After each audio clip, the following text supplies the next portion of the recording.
Prime Minister Mark Carney is in Japan this morning. Carney and Japanese Prime Minister Sanae Takaichi signed a new comprehensive strategic partnership. Canada is making a bold move that could change its future forever. Billions of dollars are now set to unlock hidden minerals, and powerful countries are lining up to be part of it. A surprising deal with Japan is at the center of it all, but not everything is being revealed yet. This could bring huge jobs and growth to Canada, but what happens next might shock everyone.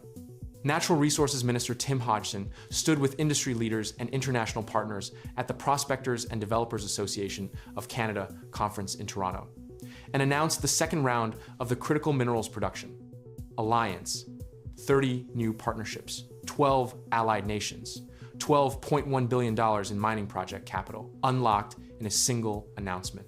Combined with the first round of commitments from October 2025, the Alliance is now mobilizing $18.5 billion in Canadian critical minerals projects. Sitting at the center of that announcement was a deal that signals something much larger than a business agreement. Japan's Panasonic Energy signed a memorandum of understanding with Frontier Lithium for future lithium offtake from a refinery in Thunder Bay, Ontario, specifically to support the development of a secure, localized North American battery supply chain. Frontier Lithium signed a memorandum of understanding with Panasonic Energy, Japan, for future lithium offtake from the refinery in support of developing a secure, localized North American battery supply chain. Frontier Lithium's PAC Lithium project was the first to move forward under Ontario's One Project, One Process framework. The PAC Lithium project in northwestern Ontario is among the highest grade hard rock lithium deposits in the Americas. Panasonic Energy is not a passive technology consumer purchasing a commodity. It is one of the world's largest lithium-ion battery manufacturers, currently building battery gigafactories to supply the North American electric vehicle industry. An MOU with Panasonic is a commitment to integrate Canadian lithium directly into the battery supply chains, feeding North American EV assembly. The deal does not exist in isolation. Frontier Lithium also received a conditionally approved investment of $2.3 million through NRCan's Global Partnerships Initiative to develop treatment options to support the valorization of its byproducts. The scale of the broader announcement surrounding the Frontier Lithium deal reveals the systematic architecture Canada is building. The second round of 30 new partnerships and investments will unlock $12.1 billion in critical minerals projects with 12 allied partners. Combined with the investments and partnerships announced in October 2025, the Critical Minerals Production Alliance is now helping to mobilize $18.5 billion in Canadian critical minerals projects. These projects will strengthen supply chains, support economic growth, and reduce strategic vulnerabilities. The partner list extends well beyond Japan. Canada and the European Union signed a joint declaration on critical minerals collaboration, aiming to strengthen cooperation and multilateralism in support of secure supply chains, bilateral investment and trade, industrial competitiveness, and sustainable growth. The European Investment Bank signed a letter of intent to negotiate an agreement with Canada that will pave the way toward cooperation on projects in Canada and abroad. During Prime Minister Carney's bilateral visit to India that same week, Canada and India signed a memorandum of understanding on critical minerals collaboration, aiming to enhance trade and investment and support exchanges of policies, regulations, best practices, and ESG standards. The industrial deals embedded within the second round announcement span the full spectrum of materials that define the clean energy transition. E3 Lithium's Clearwater project near Olds, Alberta, received a conditionally approved investment of up to $36.5 million through NRCan's Global Partnerships Initiative, with E3 Lithium leading the project in collaboration with Axens Group, France, ABB, Switzerland, and Solvay, Belgium.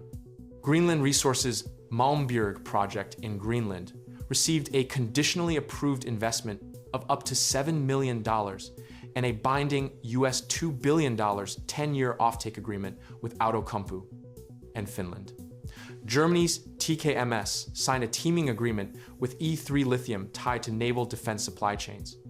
Italy's Leonardo, the state-backed aerospace and defense company, committed to establishing a working group on supply of raw materials with Canada.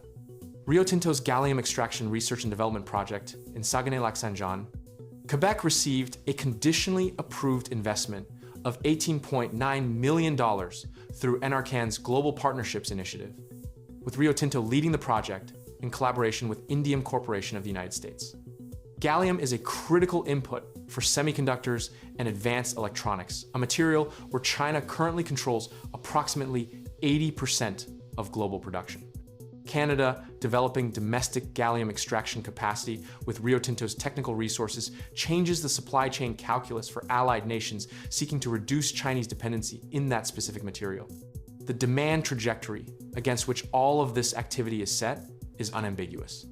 The International Energy Agency projects demand for lithium could grow fivefold from today to 2040, while graphite and nickel demand would double, and cobalt and rare earth elements grow 50 to 60%. These are not speculative projections driven by optimistic modeling. They are the material requirements of the electric vehicle fleets, renewable energy infrastructure, and defense systems that allied nations have already committed to building. The minerals have to come from somewhere. The question is, which countries control that supply? The competitive pressure is intensifying simultaneously. The United States launched its own plurilateral coalition, the Forum on Resource Geostrategic Engagement, or FORGE, which attracted 54 nations and produced 11 bilateral agreements in a single day. That initiative was created at nearly the same time President Trump announced Project Vault, a $12 billion program to establish a US-based strategic critical minerals reserve modeled on the logic of strategic petroleum reserves. Canada and the United States are now effectively competing for the same global partners, seeking the same strategic materials, even as their bilateral relationship navigates significant trade friction over tariffs, CUSMA renewal, and sector-specific disputes. The G7 Critical Minerals Production Alliance, launched under Canada's presidency, has provided the multilateral architecture for mobilizing capital. Prime Minister Carney's call at Davos for critical mineral buyers clubs accelerated the pace of signed agreements. But the analysis of where the current diplomatic sprint leads is frank about the gap between paper commitments and physical infrastructure. The sheer volume of agreements has outpaced any corresponding build-out of mines, processing plants, or refineries on Canadian soil.